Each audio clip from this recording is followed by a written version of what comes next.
Welcome to today's episode. Welcome to today's episode of Superhero Ethics. I'm Matthew Fox, your host, joined as always by my co-host Riki. And today we're talking about Ironheart. We've been on a hiatus. This episode may actually come out in the middle of our hiatus because it's so topical. Depends how much time I get to do some editing. But Ironheart was a show that I was interested in, but there was a lot of other things going on. But Riki watched it, told me I needed to watch this. I watched it all last night and this morning. Did not disappoint. Have a lot of thoughts on it. And Riki, I don't know if there's any way we can discuss this show without massive spoilers, because what we want to really focus on is a lot of the things that were spoiled, a lot of the things about where the character winds up, and questions about what that means in terms of what kind of show this was. So Riki, unless you think I'm wrong, I think we got to just start by saying, spoiler warning. Yeah. What There's no. what We're I will not. There's no. say, Go ahead. what I'll say about the spoiler is, even if you're someone who's like, I don't care about the character Ironheart, like whether you spoil it or not doesn't matter. This has implications in the MCU as a whole. It's been something that has been theorized and discussed by fandom, and it's finally here. So if you are not just like interested in Ironheart, but kind of like an MCU fan, I think it's a big spoiler, and you may need to watch this show first. Yeah. Would be my take on it. Yeah. So, as always, you're welcome to listen in if you're not interested in that, or if you just don't care that we're going to have some big spoilers, but it's going to be kind of the heart and soul of our discussion today. So, spoiler warnings in 3, 2, 1. The next time we see Dormammu, he should be in the visage of a red herring, because that's exactly what he was. Because this wasn't a Dormammu show, this was a Mephisto show in the end. Mephisto confirmed. Mephisto That was confirmed. I've heard those words going all the way back to WandaVision. yeah. And it's been kind of interesting for me as a non-comic book person. I had no idea who Mephisto was. And I remember I liked WandaVision a lot more than a lot of other people did, it seemed, because I didn't get wrapped up in, as the phrase that became very common, the Mephisto of it all. But time and again, so Riki is someone who was a Mephisto fan from the comics, who has gotten into the Mephisto of it all. What did it feel like to finally have that confirmed? My wife and I, when the character showed up, we just like grabbed each other. We were like holding each other's hands and just like visibly shaking. And I was just like, say it, say it, say your name, say your name. And when he finally said his name and said, 2 episodes nice later. to meet you, Yeah. Mephisto, I think we both kind of like happy screamed, like, ah, it's happened. Yeah. It happened. Mephisto Now, confirmed. talk It's about wild. from the comics. Who is Mephisto? The devil. I mean, you can tell from the name it's based Right. on Mephistopheles, and like the creators admit that. And in some incarnations, like I believe the Nick Cage Ghost Rider movies, they just end up calling him Mephistopheles for whatever reason. Yeah. But he is the Marvel devil. I mean, he's a Yeah. big red guy with horns and fire and brimstone, Mm-hmm. and I like his powers are kind of unknowable Yeah. in that sense. Like he is similar to Dormammu, which you mentioned in the show Ironheart. They used as a red herring, like, oh, like Yep. these powers come from Dormammu, which is interesting because in the comics, the Hood's powers do come from Dormammu, so they were being comic accurate there in the red Right. herring. And it makes But sense because the characters who there's obviously a couple of like sorcerers who were introduced. Um. Zelma, that's her name. Zelma Stanton is the young sorceress. Yep, Zelma Stanton and her mother, and they are sorcerers, like, using the same kind of magics that are used by Doctor Strange and others like that. Yeah, And her mother is Madeline Stanton, played by the incomparable Cree Summer, and she mentions that she was studying at Carmitage, right, so she was on the path to becoming a sorceress. However far she got in, and then left in order to have her daughter Zelma and raise her. right, exactly. And like, to me, it again makes sense of the the old saying of like, if you're a hammer, everything looks like a nail. If that's the world you live in, and you probably were studying sorcery around the time that some of the stuff with from the original Doctor Strange movie was happening, and Dormammu and all that, yeah, you hear about something from the dark dimensions, that's the first thing you think of. And so it felt earned as a red herring in that regard. It didn't feel like it was just a wild out of nowhere thing. It was like, that's the world she comes from. This is what she's been exposed to, and it being Mephisto instead felt like it made perfect sense. Yeah, it I may have to rewatch this again because it's Mm-hmm. unclear to me whether Madeline, the mother, knew whether it was Mephisto or not. Right. Because at that point they don't say, and then later Zelma's like, I did some follow-up research and it's Dormammu, Right. and then it's not, but maybe Madeline knew because she was afraid. And of course, like you could be sorry, you could be afraid of Dormammu. But I Mm-hmm. think if she recognized that it was actually Mephisto, it could make some sense.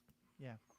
Well, and in whatever follow up property we're going to get, this ends with the Hood going to Zelma, and so I imagine Zelma and her mother are going to continue to feature in some way. Yeah, well, Zelma is a prominent character in Strange Academy Oh, comic book interesting. series, Okay. and that is one of the titles that supposedly is an upcoming project. Of course, Oh, like nice. with Marvel, we never know like whether something's actually going to get made or Mm-hmm. not, but that is the plan for that character. Okay. And yeah, it seems like the Hood will be involved in that. Mephisto is a prominent character in Spider-Man in Mm-hmm. the brand new day reset, which is the name of the upcoming Tom Holland Spider-Man movie. So now there's a lot of speculation like will they follow that comic book story faithfully and like will Right. Mephisto be involved? Right. And in the comics, important to note, given where Riri Williams goes by the end of this, Peter Parker is taunted by is tempted by Mephisto at one point. A number of Miles Morales is like a number of characters in comics have been. So it's not a huge thing. Um, well, it is a huge thing, but like Riri is not like the only one by any means. And we'll get to the questions about her heroism or what she is for sure. I just want to say something about Mephisto though, because the show does a really interesting balance of science versus magic, and like the first three episodes are kind of much more about science with a little magic in the background, and then it flips the last three episodes. Mm-hmm. And I love the way those two are melded, and I want to talk about that in a second. But first, I am always very, as someone who comes from a theological background, Yeah. I am Christian and I'm very studied in Christian theology and mythology, but I'm also very progressive about it all. And I don't like the sort of push from some parts of Christianity to sort of ask media to take the stories of Christian mythology and make them real. Like there really is a devil and that should show up. There, God really is this, and St. Peter and Jesus and all that, and I have faith in those things, but to me that's very different than wanting them as like realities in our world today. I certainly don't believe in the devil necessarily, but that's a whole other question. And there's a couple of times where I've seen, and Supernatural I think is one example, where it feels like they're kind of saying Christian mythology is right. And they're kind of following some of those rules of like this is literally Lucifer, this is literally the devil, etc. Or sometimes those characters are separate, but what have you. And I really like that here. And granted, I've not seen much of the comics. I only know what I saw in this show and in some of the few things people have told me about the comics. But this feels like the relationship between this and the Christian idea of the devil is very similar to Thor the character and Mm. the Norse pagan, Norse mythological ideas of Thor the god.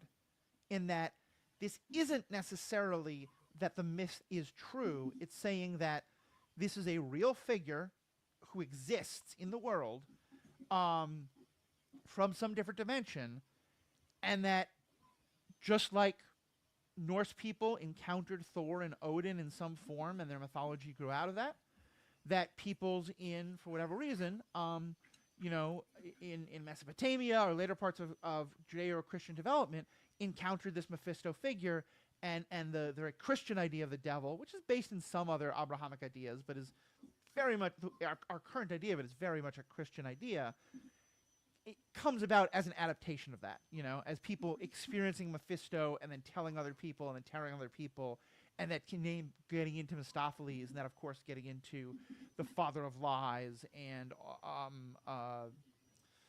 John Scratch, not John Scratch, something else Scratch, like all the various names that are given to the devil. Um, Nicholas. Nicholas Scratch, thank you. Which also ties into Agatha All Along in a fun way.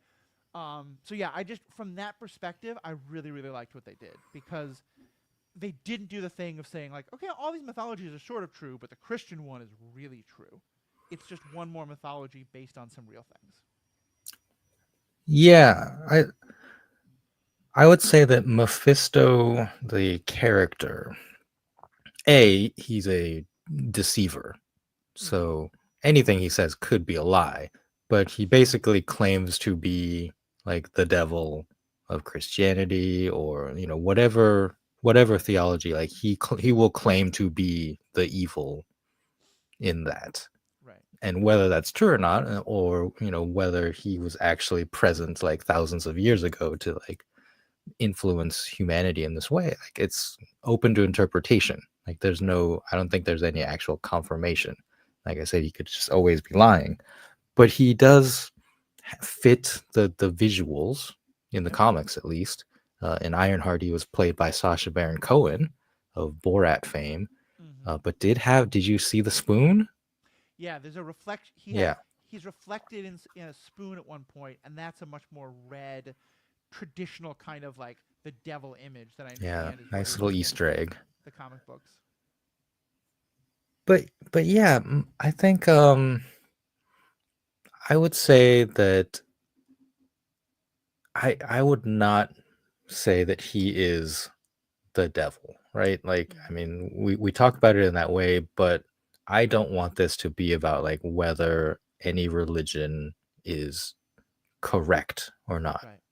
And I think Marvel in general, like in the comics, has been careful to toe that line. Like, obviously, like some people will be upset by this Yeah. depiction. I know, like, I play a game on my phone called Marvel Strike Force, and the character of Mephisto is an unlockable, playable character in that Mm-hmm. game. And I have talked to players in the community who say, like, I don't want to play with that character. I choose Yeah. not to play with that character because of my faith. And I think like Mm-hmm. that's perfectly reasonable. Like it is Yeah. it is a very startling, comparison Mm-hmm. if you look at it. So it's I mean it's up to you individually. I think as a entertainment industry, like Marvel and the MCU are like gonna be very careful Yeah. not to cross those lines if they can. Yeah. And I really like what you said about him as the tempter, and that's going to get a lot into sort of the later part of this discussion about who is a hero, who is the villain, etc. I love that they portray him very clearly as he doesn't control people; he influences them, which Hmm. again is in keeping with a lot of the stories of Satan or Lucifer, the devil, or whatever you want to call him. That it's the deceiver, it's the he's not going to ever take someone over. I think, yeah, I think the line actually is he doesn't possess, he influences. Which Yeah, to me is all a of very those lines. damning line in a way because if I am possessed, like I think we see Joe slash Ezekiel slash Zeke, there's a point to which he is literally possessed, at which the hood is able to control the tech in his body and make his body do things he doesn't want to do. From what I see in this, Mephisto does not do that. Mephisto influences people. Mephisto manipulates people. Mephisto creates circumstances where people make the worst decision that they might make, but it's still a decision that they might make. Yeah. And And I this is really what love that. is fascinating to me about this character as a villain, as an arch villain, is that Mm-hmm. unlike Thanos, Doom, Kang, like these all of these villains are like very powerful in like a physical, technological sense and can Mm-hmm. defeat the heroes with their weapons or their might. And they have like these drag out fights. I can't remember a Mephisto story where he actually fights anyone or like uses his Mm. like a beam of energy or anything, or like brimstone His fire. Like, red tail no, whenever it comes out to hit some. I love that. yeah, because his power is like the whisper, right? That classical whisper from the movie The Witch, like, what dost thou desire? Yeah, And then he's going to give it to you, but in exchange, and this was, I thought it was notable that he did not use the word soul. not once. And I felt like that was also another careful, like, we're tiptoeing around this line. Mm-hmm. When he makes a deal with the characters, they ask, well, like, what do you get out of it? And he says, I think the phrasing is like, nothing you'll miss. Yeah, a teeny thing that you won't miss. Nothing you'll miss. But obviously, like, we can tell from the context, like, he's taking their souls. Right. Like, that's what this character is. Right. No, I think it's really interesting, and I kind of I think you're right. I like that it doesn't. People use the joke. Actually, let me ask you this: had you heard the phrase before I started using it a bunch on this podcast? Um, Angels dancing on a pinhead. How many angels can Yes, dance on I've a pin? heard it. I can't remember how.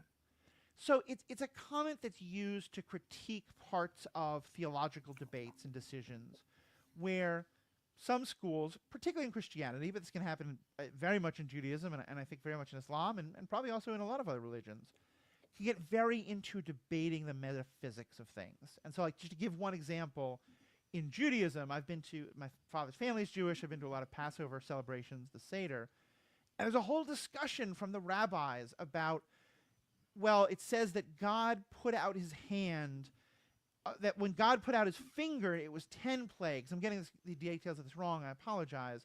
But then at one point it says God put out his hand. So does that mean it was 50 plagues? Because every finger is 10 plagues. Like, Hmm. and the rabbis get very into the metaphysics of it.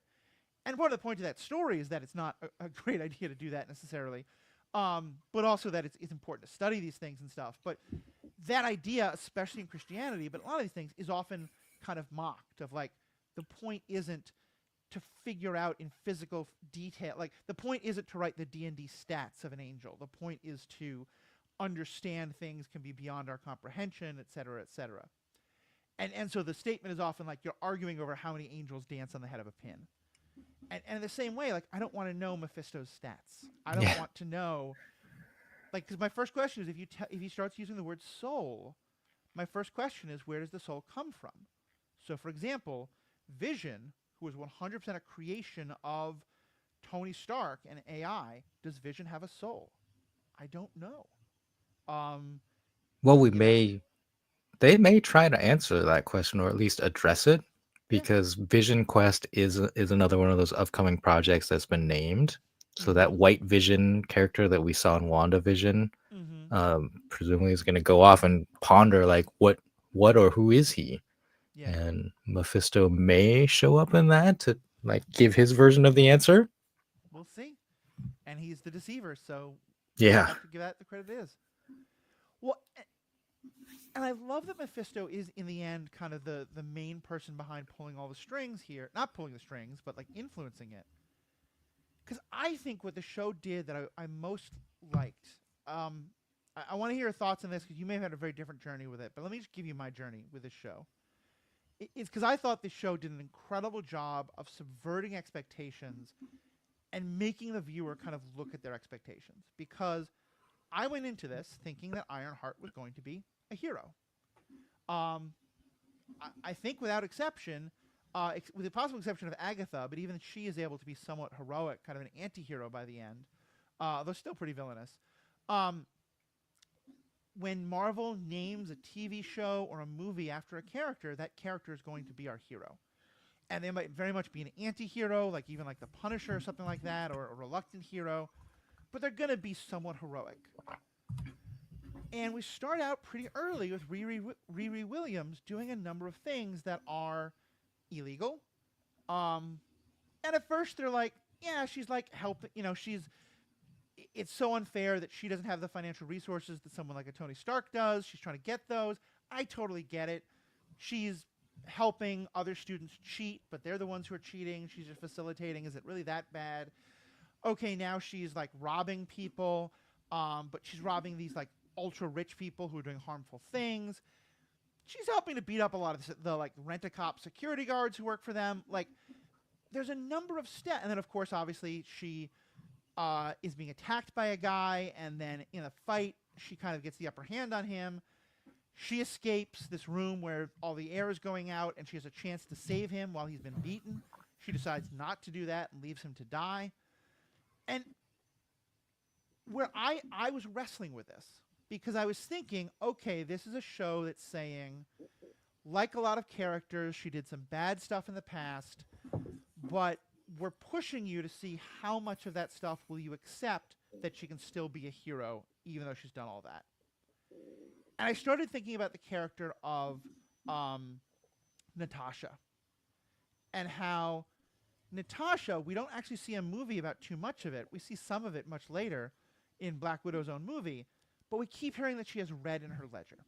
And Hmm. she's done some really bad stuff. But I was like, okay, so maybe this is Riri is going to become just as much a hero of any of the other characters, but like them, like Scarlet Witch, she has red in her ledger. But it's okay if I can understand that. If I can understand that, like, Tony Stark wasn't a superhero, but was absolutely a mega criminal and a mass, arms dealer and doing all these horrible things. Um, but I was wrestling with it. I was like, I don't know if I can like. There's a lot of decisions she made, especially about the AI, that I really thought were questionable about how she treats people. And so in the end, when we realize like she faces the moment of temptation where a hero looks into the abyss and has the chance to go into their darkest self, but chooses to rise above it, and she didn't. We don't see the exact details, but she makes some kind of a deal with Mephisto because by the end, Natalie is back, not as an AI, not as a projection, but seemingly as a fully living, breathing human person. Um, and I was just like, oh my god, this show is so brilliant because it was doing it. The show never said this is going to be a show about a hero. It just made me think it was because that's it. To me, this is a great example of setting up tropes and then playing with them, and kind of pushing the audience to not expect what they would normally expect from this kind of a show. And so it left me like totally rethinking my moral questioning about it all and be like, oh, this is. I don't think it's a villain origin story necessarily. I think she's probably going to have a hero turn at some point, but definitely not in this season, and that's fantastic actually. Yeah, villain origin story, both in the sense that they have finally introduced Mephisto, but the question of Ironheart herself, Riri Williams herself, it's interesting. I don't think that they ever used the name Ironheart. Like they never Yeah. spoke the name of her alter ego or whatever. So I, I'm kind of curious why that decision was made. Um, mm-hmm. but A it's couple of times people say about her, you have a really soft heart or you have a strong heart. And I kept waiting for someone to say you have a heart of iron or something, but yeah, they never do. and they had the flashback of Iron Head, Right. right? Her stepdad calling her that. But to go back to Mephisto, like that's his power, right? The Yeah. Spider-Man story, Brand New Day, or actually one, I think One More Day was the actual story where he changed everything. Mm-hmm. Spider-Man and Mary Jane make the deal. They too like make the deal with Mephisto to uh, magically dissolve their marriage in order to save Aunt May's life or bring her back to life. I don't know. She might have technically died temporarily, but that's his power, right? He like Right. feeds on your your grief and your trauma Yeah. and says like, don't you want to change? Like, don't you want to bring this person back who means so Mm-hmm. much to you? And like all it will cost is this thing that uh, doesn't seem like it harms anyone, right? Like it's not like he's asking you to go do terrible things to other people. Right. It's just your soul, Yeah. or it's just your marriage, and it's unclear like why he cares so much about things like this, like other than just for the sake of Mm-hmm. being this deceiver and like having like yeah, again, like we don't know what a soul means or does Right. for him. Yeah. Well, and that the tricks, the sort of deceiver trickster thing is interesting. And here, I'm sorry, I'm going to go into a bit of a theology deep dive, but I think Yeah, it's I mean, important this to is why say. why I said like we Yeah. should talk about this because you have all this background, and I'm like, I don't know, he's the devil. So the character of the devil or of Satan is one that has a long and rich theological history and that shifts quite a lot Yeah. because originally the word Satan, I'm going to mispronounce this, I apologize, but it derives from an ancient Hebrew word called that's pronounced, I believe, Hasatan, Oh. and that isn't a name; it is a title. It means the accuser, and in most Jewish stories, and this is true, it's primarily Talmudic, but also like literally in the book of Job and other books like that, in the Tanakh, the Hebrew Bible, and also in the Christian Bible, um, the character is sometimes like arguing with God, but is very much part of the divine council. He is doing a job that God has ordained for him, or her. I don't think he's ever gendered necessarily. But that Hasatan's job is that is to basically kind of be a prosecuting attorney. That when mankind stands before God and God has to give final judgment on are individual people or mankind as a whole worthy, that Hasatan is the one to try to argue that they're not. And also to try to say, to tempt them to create situations where they fail in order to show God this creation is not worthy. The character of Q, especially in those first episodes of Star Trek: The Next Generation, I think you could very much see as the Hasatan character, and also in the last ones, where his role, in his mind, he is both prosecuting attorney and judge and jury, instead of doing it for someone else. But it's that same kind of thing. And so, for example, the whole point of the story of Job, uh, actually, is a much deeper issue, but in the version we have now, because the parts about Hasatan are added much later than the original, but in the newer version, but newer I mean like 800 BC as opposed to 1200 BCE. But in that newer version, it's Satan saying to God, Hasatan saying to God, I think that even like your most devout worshiper could fall. That even Job, if I did all these terrible things, all this trauma to him, even he could turn away from you. Hmm. The Killing Joke, I think, is the exact same kind of story. This idea of that any person on their worst day could make the deal with the devil.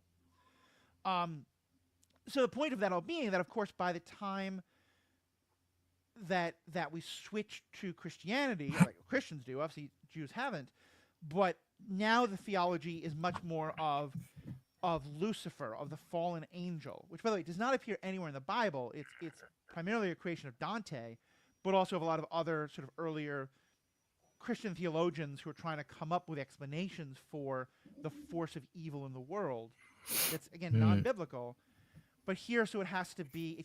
It can't be a separate devil because everything has to exist that God existed, that God created, but it has to be something that's against God. So instead of it being like part of God's courtroom, now it's this fallen angel who's working against God. And so why would they do it? To torture men's souls or something like that. So it's interesting to me that here the Mephisto character does want something from other people, so it's kind of more that Christian idea, but also is existing to test people. Like if because you can kind of see it as maybe that like, you know, whatever other figure in the cosmology or whatever is saying like, can Riri Williams be a hero? Mephisto, test them. I don't think that's what's actually happening, but like that's I think that's a result that we're seeing is that all these characters have to be tested in that moment. Um, I'm running wild here, but yeah. So that's kind of some of the history of the term, and the shift. And it's interesting, I think, that we get to see both sides of Mephisto. That he's doing it for his own purposes, but also there's a test in a way that these characters are going through. Yeah, no, I love all that. I love hearing all this because it puts it so much in the context Yeah. and it helps me understand this character better, who again like is one of the top Marvel villains.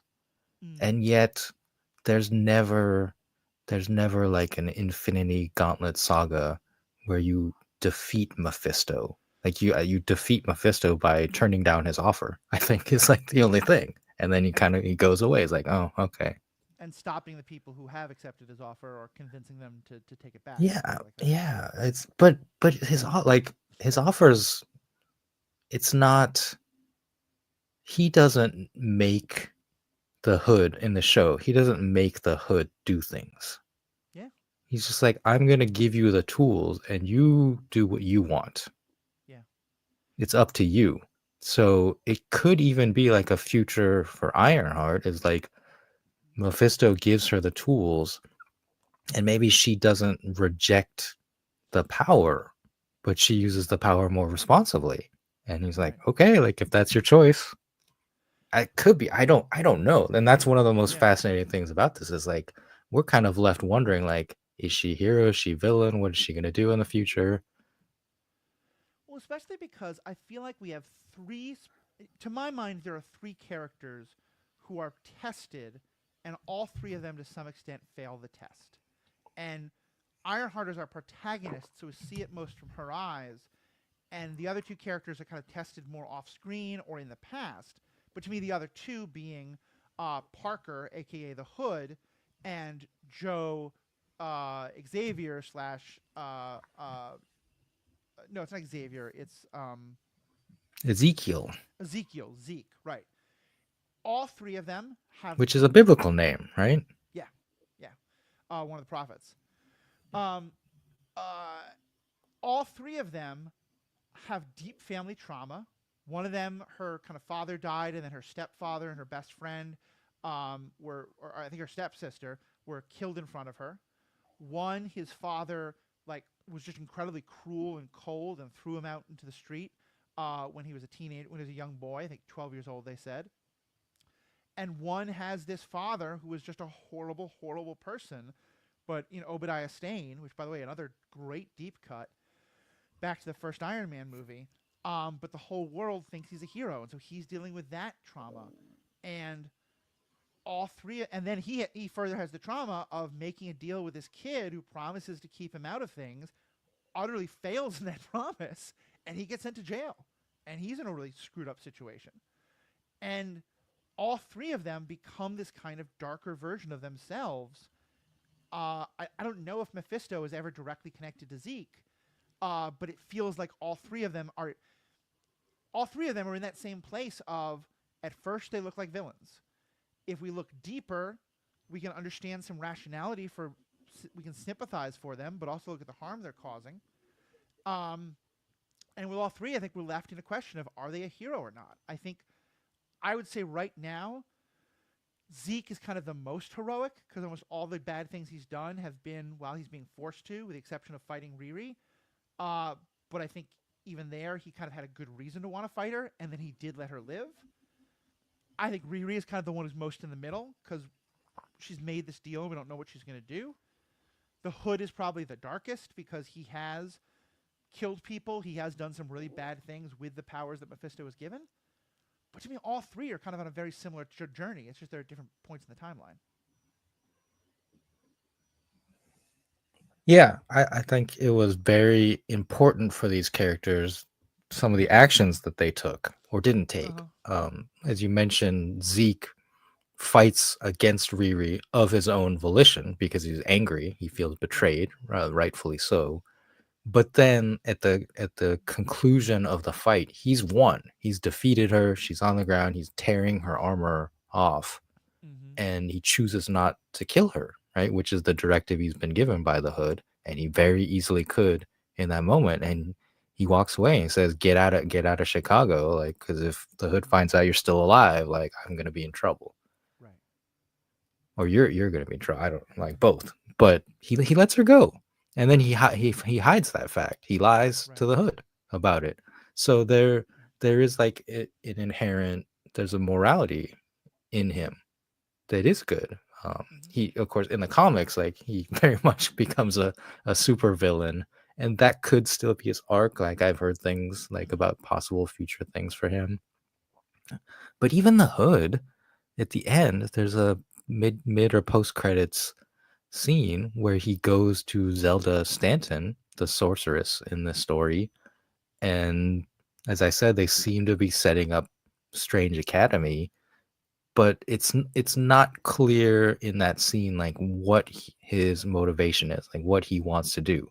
Right. Like, is he seeking magic just because he wants revenge on Riri, or I mean, I think this possibility is open that he is going to try to save her from Right. Mephisto, as she ultimately did for him. Yeah. And That maybe could be he's a thing. looking for magic in order to be able to challenge Mephisto. Yeah, and I love how open ended it is. I love that all of these major characters live. Sometimes I'm a little frustrated by that, but in this case, I like that. Like the entire gang they had, which, by the way, like I kind of love that they were just like, "You're gonna call us woke, whatever we do." So here's a gang of awesome, incredibly smart, incredibly physically capable, uh, and all of them are people of color and/or queer and/or genderqueer of some kind or another. And they were just leaned heavily into that, and it made total sense that this is a group that would work together and that all of them would have these talents and powers. And I just loved that. Um, but all Wow. of them lived. They're in an interesting moral place now. Like I feel like a lot of this is also people are all having to come to terms with what's the moral price of the decisions that I made. And you're right. I don't know where any of them are going to wind up going. Yeah, like regarding the gang, I love so one of the characters named Slug, who Mm-hmm. is their computer hacker character, is played by Shea Coulee, who is a drag queen.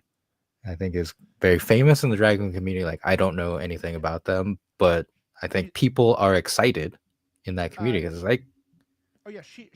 Their pronouns are she and they. And she's been a big fixture on RuPaul's Drag Race for quite some time, apparently, among other things. yeah, there you go. And for me, the point about this gang is that they are all from kind of like underprivileged Mm-hmm. communities and places. And that's the point of Parker the Hood gathering them because he thinks of himself as Robin Hood, right? And is Right. like, we are going to steal from the rich and, we're going to enrich ourselves because we are the poor. Mm-hmm. Yeah, it's more Ocean's 11 than it is Robin Hood, as we kind of discussed at one point, and there's some fun heists that they do. And a couple of things I want to go here, but first let me just ask a question about Mephisto, because there was one thing that was bothering me through the show, um, and I don't know if this is like some sloppy writing or some incredibly good writing. There was a number of things that I just felt like it didn't make sense to me that they would get away with it. Things like MIT knows exactly that what that suit is, and that Riri Williams stole that suit. They turn off her tech at one point, and the suit is clearly seen at a number of these crime scenes. So the fact that like no one puts that together felt a little weird to me. Um, Going in and putting people in very like gun against your head situations and then getting them to sign contracts, no judge in the world is going to honor a contract like that, because all the person has to do is tell them, "Hey, I signed it under duress," and the contract's immediately void. Especially when they notice that four different people have all come forward saying, "Hey, this one guy who now owns a part of our company through his contract, he did it to all of us." There was just a number of things like that that didn't seem to make any sense to me, and I was like, I wish you'd done more to like connect those dots. But as I got to the end, my question is this: in some stories, the devil trickster character has actually been helping the person a lot before they actually meet, and is able to say Mm-hmm. like, "Hey, you didn't do all this on your own. You remember when the cops somehow totally didn't figure out it was you? That was because of me. I've been helping you, and I can continue to help you." And I Yes. does Mephisto do that? Because that would be a way I could headcanon a lot of the stuff that didn't feel like it was well written to me. And I don't know if I'm giving Mephisto and the writers too much credit or not enough. So regarding the contract, like the Mm-hmm. legality of these contracts, the hood forces CEOs to sign contracts that give him lots of money or percentages of their companies, like Right. controlling interest in their companies. And you're right. Like if you walked into like a tech CEO's office with a gun and said, sign this contract that gives me control of your company, they can sign it, but like you don't own that company because as soon True. as you try to do anything, the court's gonna be like, no, like you had a gun. I it, it's not I don't believe it was explicitly stated or even implied with Mm-hmm. anything. I believe that those contracts are probably magical, right? Like Mm. that they're kind of like Mephisto paper or Right. whatever, and it's enforced by magic somehow, because Which that's kind of the only thing that makes sense. which would make sense because obviously I don't know if this is true of Mephisto specifically, but in a lot of fiction, the devil figure like Yeah. makes you sign a contract, and Hmm. often you don't get a chance to read it and things like that. So okay, that explanation would definitely line up then, and that would make some It, sense they, for me. and that could very well be projection headcanon. But I feel like once you find out it's Mephisto, you're kind of like, okay, contracts, like, checks out. Yeah. The other part, I also clocked, like, why doesn't anyone notice?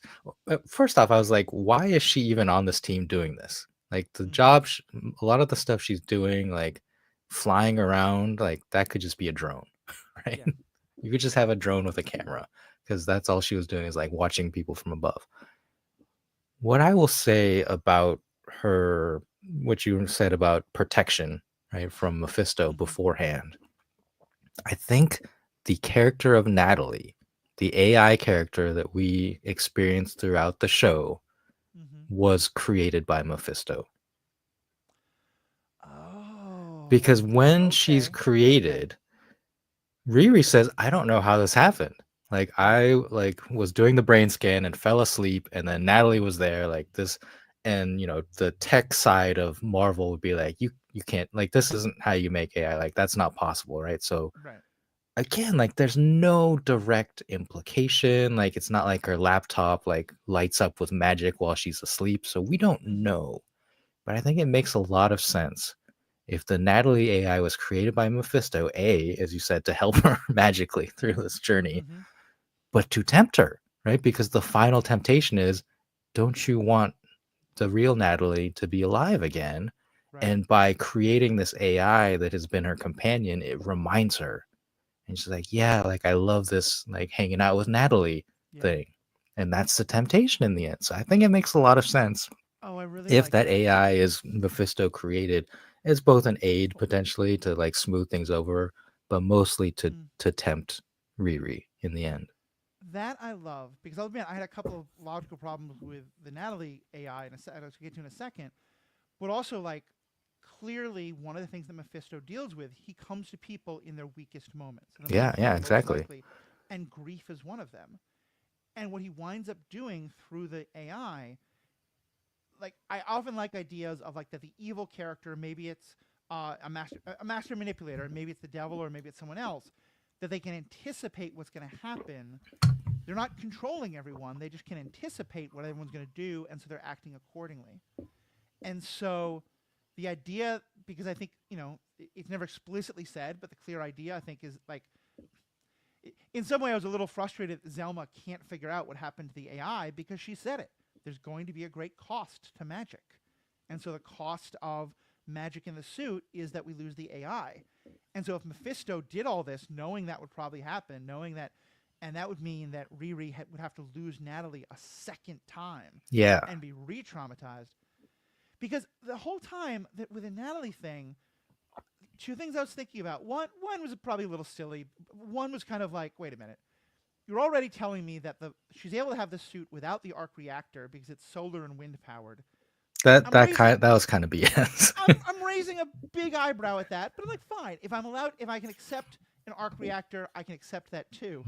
But Yeah. like, literally, when every day we're getting a story about how Chat GPT requires the power of like Belgium in order to function, and you're telling me, but like, you can do a whole Natalie. But even again, it's the MCU. You should put all that aside.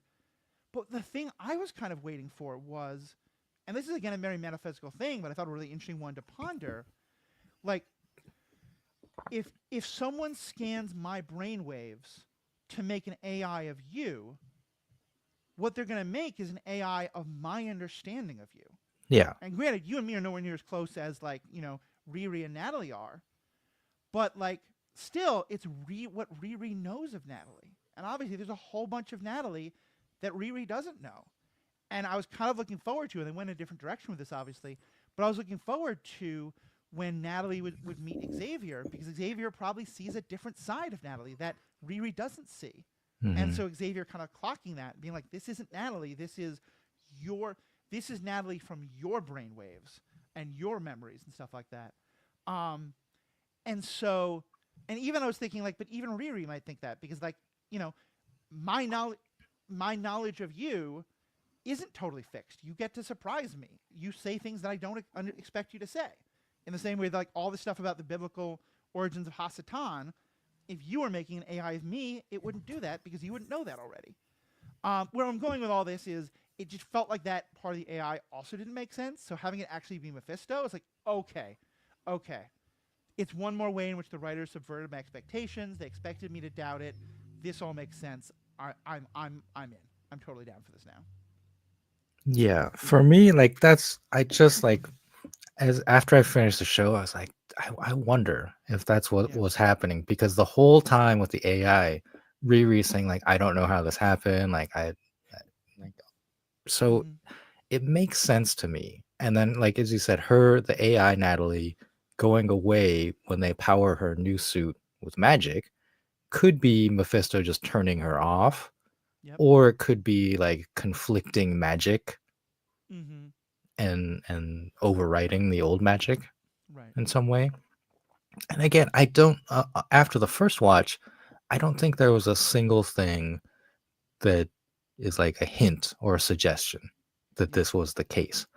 But it's very possible, like on a rewatch, once you go in with a mindset of I'm gonna look for clues that Natalie is somehow Mephisto created or influenced, Right. there might be a lot of like Sixth Sense type hints Mm-hmm. going on. No, I think it's very true, and it would also make sense in that what's the name of the character that Jonathan Majors was playing that was going to be like the next big bad until Jonathan Majors turned out to be a pretty terrible person and got scrapped from it all? Kang Um, the Conqueror. Kang the Conqueror. Thank you. I think that's one where the actions of Kang in the Loki show made more sense once you'd seen him in some of the other stuff that he wound up being in. I think Quantumania especially. And so yeah, I think there's a track record of like they're not giving us all of who Mephisto is, and Mephisto will appear in other things, and that will wind up being a, um, that will help us better understand what happened in Ironheart. And I'm totally down for that because Yeah. I think I we mean, shouldn't know everything about him. just think about the WandaVision experience and Mm-hmm. of the YouTubers and podcasters who are like, it's Mephisto, it's Mephisto. Like, here are all the clues. And none of them were real, right? They were all projections and invented in our heads, or just like vague clues that weren't directly Mephisto, but could be interpreted that way. Mm-hmm. So now you have a show where there's actual Mephisto. They must like the only one I noticed was like early on, like episode 2 or 3. They're standing in front of like a construction fence, and there's a Right. bunch of posters behind them that say Faust, right? And Mm. the Faustian bargain. And that was a pretty obvious one. So I was kind of like, yeah, I think that's a Mephisto clue. But I'll bet there's a lot more. And I'll bet like the dialogue with Natalie and Riri will make a lot more sense if you assume. Just for those who don't know, Faust is another name for the devil, or sometimes like a servant of the devil, a demon, or something like that, who offers people one of these, like I'll do all this for you if you just give me your soul, and that's often referred to Oh, as a Faustian bargain. I thought he was the person who made the deal with the devil. Oh, you may be right. Okay, The Dr. Faust, right? Or is that it may be one of those things like Frankenstein, where like today we see the monster and we go, oh, that's Frankenstein, when it's actually the doctor. I think Faust is now used as a name for the devil, but yeah, actually, I think you're right. I'll look up what's that from because I don't think it's the Screw Tape Letters, but what is I think it's like a novel or a play. yeah, it's from like the Middle Ages, I think. Um, okay, Faust is the protagonist of a classic German legend, or originating somewhere between 1480 and 1540. The erudite Faust is how, yeah, he's the one who makes the deal with the devil. You're correct, and it happens at a crossroads, which is obviously becomes a big part of the legend as well. Anyway, that was a deep dive that was not necessary, but go on. Well, no, I mean, like that was one like visually, it was very easy to notice if you were just like watching, and of Mm-hmm. course, like it's easy to miss too. But I think like Riri's bedroom just has lots of stuff. Like it's a classic kids room with like posters and stickers on the wall and all kinds of trinkets and doodads. Right. And people have combed that and they found lots of interesting things, but that was before the finale, before we knew that it's Hmm. actually Mephisto. So I think if you go over it again, I don't know. Yeah. I feel like a show like this, once you know you have this character, you have fun with it and you just like Yeah. put it all in the background. Well, especially because now in headcanon, this can be used to explain any and every plot hole we've ever had. Yeah, I don't love And that part of it. I don't love that part, but I do like, because I think one of the elephants in the room here is that this show, like a lot of other shows, got this show, like a lot of other shows that are spearheaded by people of color or queer characters or others like that, often with people of color casts and writers and directors or queer writers and directors, etc., hit a lot of negative reviews. It got review bombed even before it came out. A lot of people really didn't like it. Um, and then there's been a lot of people since then, especially if you've only seen those first 3 episodes, who did a lot of the stuff that I was talking about of like, oh, this doesn't make sense. You know, sorry, who felt like they were holding Riri to a very high standard of like, oh, she's a terrible person. Look at these things she does. Oh, this character doesn't make sense. Look at all these things that they're saying the science does. And it's stuff that I was pointing out, but it's stuff that I don't think that those are logic holes any bigger than what happens in most Iron Man movies or Thor or Hulk or any of them. All of them require a suspension of disbelief and some degree of laughing with your friends about, okay, yeah, that didn't make sense, but who cares? It looked cool. Um, and I so I don't love the idea of, you're right, of it being a way to close every plot hole, but I do think that we can, if we now know that that is a thing that happens, I think we can look at, were there times where other characters were able to do things seemingly out of nowhere, and maybe Mephisto was involved? Did Mephisto have anything to do with that box of scraps that Tony finds? Like, I don't know. I'm not saying that he does by any means, but I think that the writers did something very interesting by giving this specifically to a show about a black woman that was going to be disparaged and hated by an awful lot of people based on that fact alone. A, giving us one of the most important pieces of the MCU lore, so now everyone's got to watch it who didn't want to watch it. I mean, they might not, but you know, it's a nice way to hook people in. But also kind of introducing this idea of, yeah, maybe she did all this because she got help from Mephisto, and you know what? Maybe a lot of other characters did too. We just didn't see it. Right. That's one of the things in the conversation she has that he implies, or he could be lying, like he could Right. always be lying. That's the thing. But he implies that he has deals with, I think he said the top 100 on the Right. Forbes wealthiest list or whatever.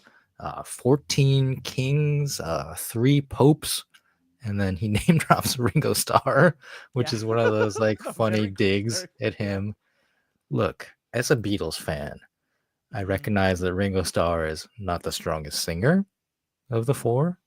He's not the strongest songwriter, but he was a great drummer. And maybe like he's implying that he gave him those drumming skills, but like I he want to live deserved to in an be there. octopus's garden. You know, I'm down with some Ringo Starr. Ringo Starr deserved to be there. He deserved to be acknowledged as a rock and roll great. So I will not stand for this Yeah. disparagement. Well, I mean, and one But thing to maybe point out is implying that the devil gave him the powers and that's why he's great. I don't know, right? he But he says that all 100 of the people on the Forbes list have made a deal with him. yeah. In earlier MCU properties, movies especially, we have seen both Tony Stark Oh yeah, and yeah. Pepper Potts on the cover of Forbes. Sure. Now you can argue that he's saying about it right now, and those people are dead or they're gone or they're no longer part of the Forbes list or whatever. So it's not definite proof, but it definitely, I think it raises some of these questions. Yeah. It also raises another thing that I think, where again the show does something that at first kind of makes you raise your eyebrow, but actually, if you fully understand it, makes sense. There's a part of me that was kind of a little bothered by, are we really going to see that the white middle class guy who came up in a like with a horrible father, but in much better circumstances than our other two characters are tempted, in terms of Xavier, that he's able to resist the temptation that both the Hood, Parker, and to some extent and Riri are not able to resist, You or he's mean able to Zeke, resist right? Zeke. Sorry, yeah. that Zeke is not able. That Zeke is more able to resist, not entirely, but more able. But remember also where Riri starts. That Tony Stark had it easier because he had all of this money and all these resources. And all of the moral choices that she makes stem from the fact that she's trying to get the moral resource. She's trying to get the financial resources that Tony Stark already had. And even in Tony Stark's case, he has them in part because of his father, but he also has them in part because he is making and giving out the weapons, selling the weapons that are able to be used in Sokovia and Afghanistan and all these other places where they do terrible harm. And if you ask me, helping a bunch of students in Boston cheat is a lot better way to make money than selling weapons, in terms of which one is more ethical. And obviously I'm painting in very broad strokes here. I'm just saying I think it would be easy to look at it as why is the white guy the one who is more able to resist the temptation. And I don't think the story's doing it at all. I think it's saying that like Ezekiel is a different character than the other two, but his middle class, upper middle class upbringing, he has obviously access to huge financial resources that places him in a very different situation that maybe makes those choices easier for him. Yeah, I mean, I, I don't even know that Zeke had any direct interaction with Mephisto, right? Like Mm, he interacted through the Hood, and the Hood was the one who was right. controlling him physically. So, yeah, I don't know that he's been tempted necessarily. Mm-hmm. I think you're right. I think it's kind of like any Jedi can fall to the dark side, but having Palpatine specifically try to turn you to the dark side is a much higher. Like I definitely think that to me he does have a couple of like will I turn to the dark side moments, but he never encounters Palpatine directly. Hmm. I would agree with you on that. I do want to go back to like what you were talking about in terms of comparing Riri Williams to Tony Stark, Mm-hmm. because I have seen these discussions of like the Tony Stark built this on a curve, um, and the whether it's realistic for her to be able to build all of these suits, Right. and a that's just like a conceit of the fiction, right? Mm-hmm. And you can either accept it or not. But it's also I believe in the comics like Riri Williams is supposed to be smarter than Tony Mm-hmm. Stark, for one Mm-hmm. thing. That's what she is. Accept that or not. And of course, some people can't accept that. But we're also in a universe that has benefited from Tony Stark's knowledge and expertise for 15, 20 years. Mm-hmm. So it's like she is building upon what he has already done. Right. And it's like, yeah, like computer programmers in the 1990s were a lot better than computer programmers in the 1970s. And the Mm-hmm. tech was better and easier to access and replicate and all of that. Like, that's just how things work. And she's gotten to hang out with Shuri uh, from Wakanda and spend a lot of time with Wakanda tech, Yeah. which is something else that is incredibly technologically advanced that Tony Stark never had access to. I'm sure she peeked at a few schematics and took Mm-hmm. notes. Yeah, it does make me wonder why she doesn't turn to Wakanda for funding. But I'm sure that's a whole other story, and I The, don't remember the exact details of her ending her there time with was them like, in Black they Panther. tried to handwave that. Yeah. I don't think it was for the funding, but for like help defeating the Hood. Right. She had a conversation with Natalie. I was like, I can't call her up with this. Yeah. Yeah. And again, like, okay, they're acknowledging it. I Right. don't necessarily need every show to acknowledge like why the Avengers aren't showing up for this crisis. Yeah, to Sometimes me you that just part was fine. It was more the like why can't you get a grant from them? yeah. But again, it's a And funding that's thing. It, it, I feel like I have questions like that about every single Marvel property because it's involving superpowers and super tech. It's not always going to make total sense, and that's okay.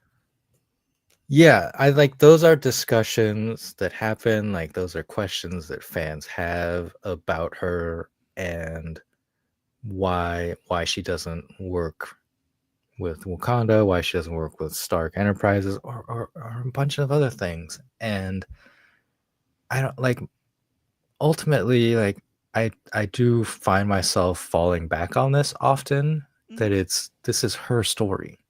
Yeah. And if you if you bring in Shuri and the Wakandans, it becomes lesser story. Yeah. And you can see like examples of that in other like Captain America Brave New World was supposed to be Sam Wilson's story, his Mm-hmm. movie. And they brought in like way too much Hulk stuff into that. And people were like, why isn't this a Hulk movie?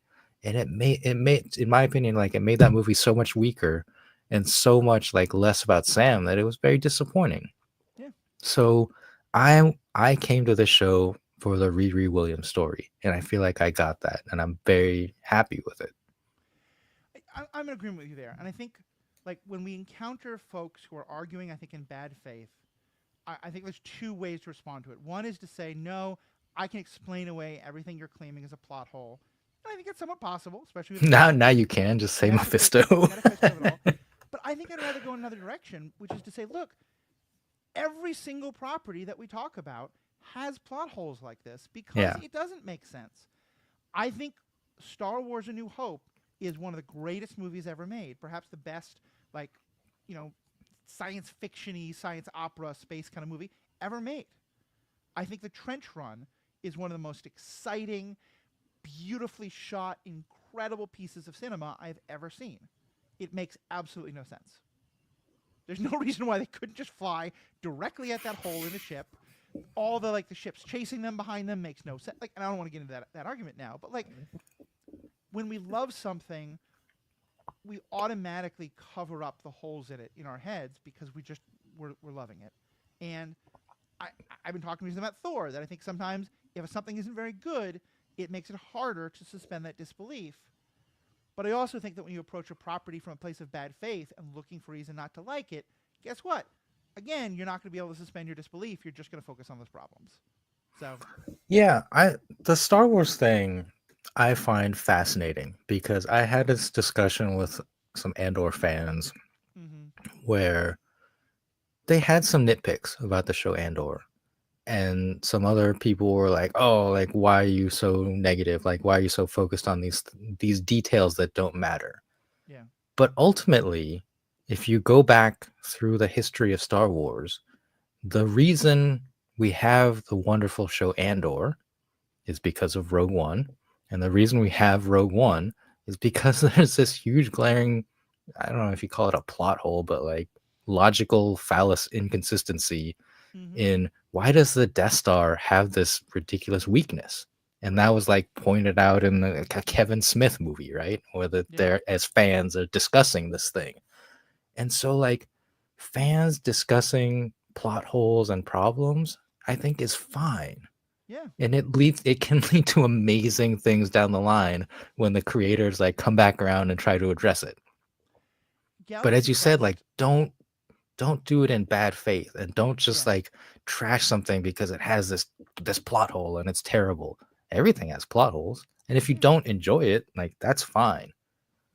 But I think like this show does have flaws, but Mm-hmm. I thoroughly enjoyed it, and I'm so glad like we had this discussion because as soon as Mephisto showed up, I was like, well, I Yeah. think I think I think this is it. We got to talk about this. Well, the whole time I was watching, I was like, "Oh, there's so much morality in the show," and like, to me, it was especially the moment where people decide that it's okay for her to keep the AI of Natalie, and Hmm. I just didn't agree with that. I thought, A, I don't Yeah. think it's psychologically good for you. I think you're being stuck in this moment of grief and you're never allowing yourself because as the brother pointed out, she's not going to age. You're not she that character like the AI can learn, but like it's not the same.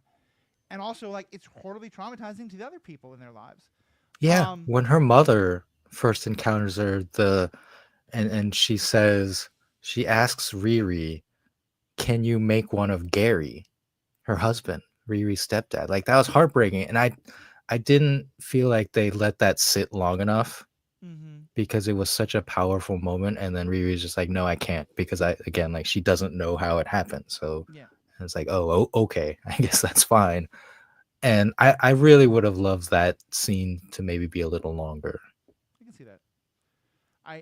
On the one hand I feel like I get why people are like why is this only 6 episodes? Why wasn't it 8 or 10? But I also think I needed it to all be out within a week, because I think the longer it had stretched out, the more we were having to sit with, is this character really our hero while they were doing all these bad things? I think the discussion would become incredibly toxic. Not only just from the Hmm. bad faith, but I think like, I like when something. I'll give you an example. I love when I'm having problems with something, and I wonder why don't the writers have the same problem. But I get to the end, and it's like, oh no, the writers did have that same problem. They were setting that up. But that is hard to do over a long time scale. So, for example, big spoilers for Star Trek Discovery, the first season of it, which is like 8 or 10 years ago by now, it was marketed as having, among other things, an Asian captain, um, played by Michelle Yeoh, phenomenal Asian actress. She dies in the pilot. And I think a lot of people were really pissed off about that because they felt like it is great to have this black woman as the lead of a Star Trek show, but we were told it was going to have an Asian character, and she got killed off. She got fridged, kind of. Not exactly. It's a gender thing normally, but in some regard. And then after episode 10 or so, they did bring her back, and it was all part of a plot thing where they were never planning to have her stay dead, and it gave her a phenomenal character, which in the movie Section 66, whatever it was, utterly ruined. That's another story. 31. 61, thank you. 31. 31. I think it was 51. And it doesn't matter anyway. This isn't a Star Trek podcast. But yeah, but like I think because it went on too long. And so a lot of people, even though they put out something, being like, no, don't worry, trust us, trust us. And so I would have liked a lot more content from this show, but I also think it had to have a fairly short runtime. I think if it had done episode once a week for over 6-8 weeks, the reaction to it would have been very different. Yeah, I strangely I agree. Like I've been very much on the I don't like these 6 episode quote unquote TV shows because I feel like they're just movies that get cut up Yeah, into episodes. Like in terms of runtime, like this probably could have been a movie and it would have been fine. So yeah, like the way that I watched this, like I think that did add to my enjoyment. The yeah. I felt like the first episode was the weakest, and Mm-hmm. if that had been released, just one episode, and then I have to wait a week for episode 2, I honestly don't know if I would have kept with it Yeah, because I didn't really enjoy the first episode that much, and I wasn't truly engaged. So getting 3 at once and watching that, I was mm-hmm. like, okay, like I'm interested in this. I was a little disappointed to find out that that was the halfway point, and we were only getting 3 more, but I think it was satisfying and it worked. Yeah. And I will say, I was almost really done in by this, and we almost screwed up the episode. Or I almost screwed up the episode. Happily, it worked out because I woke up early. Maybe Mephisto woke me up early. I don't know. But because I knew that the first 3 episodes were out, and then you told me you'd finished watching it last night. We're recording this, by the way, on July 3rd. The second half only came out yesterday. And I thought what you meant was that you'd finished watching those first 3 episodes. Mm. So I watched those 3 episodes last night, and then I noticed that it had. Sorry, no, I watched episode 1 last night. My plan was to wake up and have enough time to watch episodes 2 and 3. As it happened, I woke up very early, watched episodes 2 and 3, and then saw that it went to episode 4. And I thought it was on a we're dropping 3 episodes to start, but then it'll be episode 4 1 week, episode 5 1 week, episode 6. So I actually messaged you asking, hey, should I watch episode 4, or are we only discussing episodes 1, 2, and 3?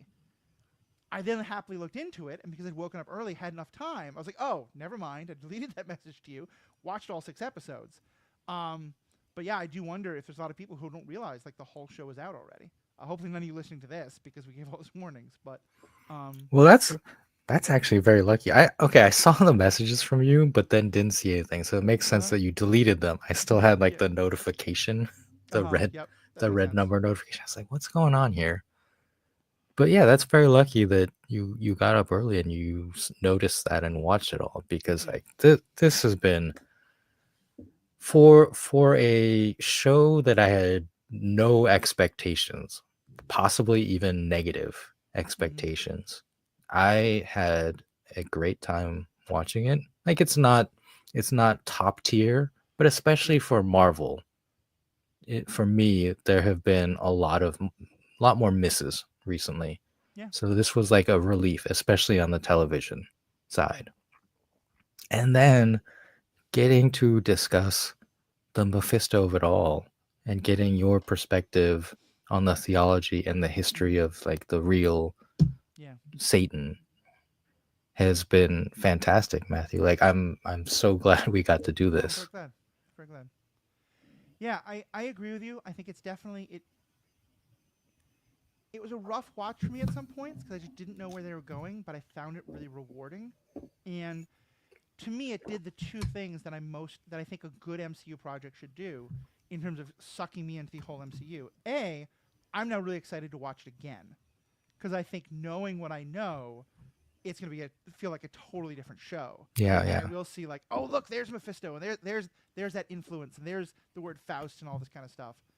But also, like I think we've talked before about how a lot of MCU properties felt like they had like Avengers: Age of Ultron. I think is one of the worst examples of this, where there are scenes that don't feel to fit that movie, but are just there to set up the upcoming individual movies for some of the other characters. And I think there's been a lot of other stuff in Marvel where you're like, the movie did this thing to set up some other movie that's coming out, but it didn't really feel to Hmm. fit. This makes me super excited for upcoming Marvel stuff in a way I hadn't been beforehand, because now I want to see more of the Mephisto of it all. But it felt like it was very organic to this story. It didn't feel tacked on. It didn't feel forced. And that's a hard thing to do, and I really give it credit for doing that. Yeah, I mean they are, as I mentioned, they are obviously setting up Strange Academy Yep. is the most obvious one. And there's questions of where Ironheart will end up. You know, will she be an Avenger? Will she be, because she's younger, will Yep. she be a young Avenger slash champion, like the thing that Kamala Khan is I setting think up I with? think in her kind of morally gray state, she could be a Thunderbolt. Well, yeah, a new Avenger. Yeah. I, I but I also would just like to see her be a part of a superhero team Yeah. and do superhero things because like ultimately her motivation is to save lives, right? That's Mm-hmm. her explanation of why she builds the suit is that She wanted to help she is EMT worker and firefighters and stuff like she that. yeah, she's upset by the drive-by shooting of her stepdad and Natalie and says if the EMTs could have gotten there sooner if they had this suit. Which is very significant because she's not saying she wants the police to have been able to fight back against that drive-by. She's just saying like she's kind of like the drive-by happened, it was terrible, but she's not trying to fight. She wants the EMTs to get there faster to have saved Natalie and Gary. Yeah. And so I think it's very believable that she will end up on a superhero team. I don't I don't see her as a villain in the standard sense, but she's going to have this Mephisto thing hanging over her in Yeah. whatever capacity. And will he come to collect in Well, and some way? that's why I said Thunderbolts because I think Thunderbolts did a very good job of being like these are all morally gray characters, you know. And I do agree with you about the saving lives thing. I think even when she's, you know, you could say that maybe the most heartless thing she does is leaving John to die, although he had been very much out to kill her immediately beforehand. But like, that's not a decision she takes lightly, and she's haunted by it for the rest of the show, because it's so against what she wants to do. So Yeah. yeah, And I think she'll again, definitely wind up a hero, but I like that we're not getting there immediately. This that she didn't make her hero turn in this show. and remember that when she is broken up about in her eyes that she killed him, Right, right? Natalie, the AI, is the one who's there telling her, no, that was self defense, right. right? So again, like, is that the Mephisto influence trying to push her in a certain direction? Oh yeah. I don't know. Like you said, like this, I gotta watch this again at some point Mm-hmm. because of the now that you know, Yeah, like look for the clues aspect of it. yeah. And I think it will be a good second watch because of that and for so many other things. I think the performances in this Mm-hmm. were great. I don't even know if you said his name, but Alden Ehrenreich, my Han Solo, Yep. was Zeke Stain. I, And I just want to acknowledge, like we've talked about, you know, black creators Mm-hmm. in this space, especially this geek space. I want to acknowledge a name. Chinaka Hodge is the creator of the show, Mm-hmm. the showrunner, I guess is what you would call her. She worked on Snowpiercer TV series, I guess, Mm-hmm. and a show called The Midnight Club, which I enjoyed but has been canceled. So there's that. But I Mike think like Flanagan show, which she was very involved in. yeah, but very I think like this worked, very promising career. Like let's see what she's got next. Like Mm-hmm. bring her up, Marvel. Like give her the next thing. Yeah, there was so much. There were so many people who were like. There's a couple of Hamilton actors who were in this. I believe the I don't have the names in front of me, unfortunately, but the actor who played Anthony um, Ramos, right? Anthony Ramos, thank you. Yeah, he played Parker, aka the Hood, who did a phenomenal acting job. He's from Hamilton, as is the guy who played Stewart, Rampage. I think no he Oh, Eric Andre? yeah no He's he's a doing a lot of comedy comedian. stuff. Yeah, never mind.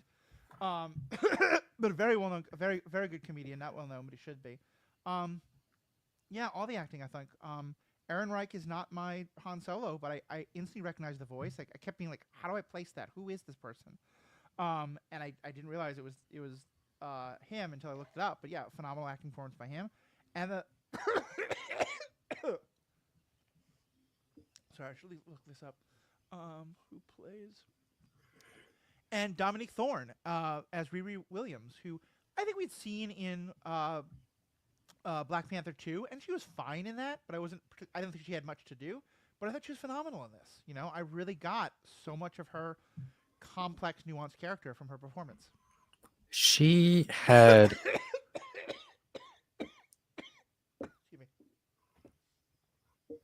Dominique had a couple of amazing scenes where Mm-hmm. she basically had to have a panic attack breakdown, Yeah.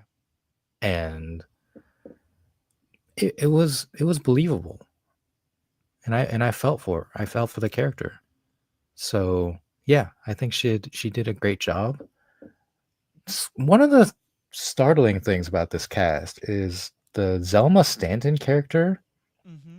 is played by Reagan Aaliyah, and like I'm looking at the Wikipedia page, she doesn't even have a link on Wikipedia, so I don't know anything. Like, is this her first role? I think she did a great job. If she's like a centerpiece of the Strange Academy, well, Mm-hmm. I think it'll be great.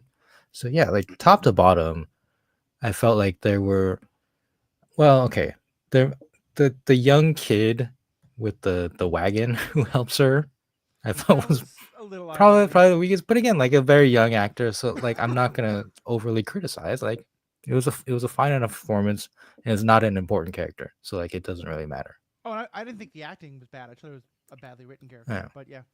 Either way, like if that's your weakest character, then I think you got a strong show. Yeah. Also note, just as we're naming names, the characters created by the characters created by Michael. The characters created by Brian Michael Bendis, who was among other things the creator of Miles Morales. Um, so There you two good go. things come from that. So. And Ryan Coogler, I don't know exactly how Ryan Coogler was involved in this, but he's listed like the two studios that made this are credited as Marvel and Ryan Coogler, and someone who I believe is in part of his family. I don't know if he's a sister or a wife or something like that, but is also in the producer credits. So, Riki, Yeah, I see a name, Zinzi Kugler. right? Riki, there's been a great discussion. Thank you so much for bringing this up. We've gone a while, but I think hopefully we'll get a lot of feedback. We're probably gonna still be on hiatus, but I'm gonna try and put this one out pretty soon, so you can listen to it while the discussion is fresh. Let us know what you think. Ask us questions. We'll definitely get into it more. You can join us on our Discord. Link is gonna be in the show notes. You can find us on Twitter, social media, all those places, or just go to our website, theethicalpanda.com, or superheroethics.com. That'll take you there. That'll have all the show information, all the ways to contact us. We'll continue the discussion there. On behalf of myself and Riki, thank you all so much. May the force be with you. Dost thou desire?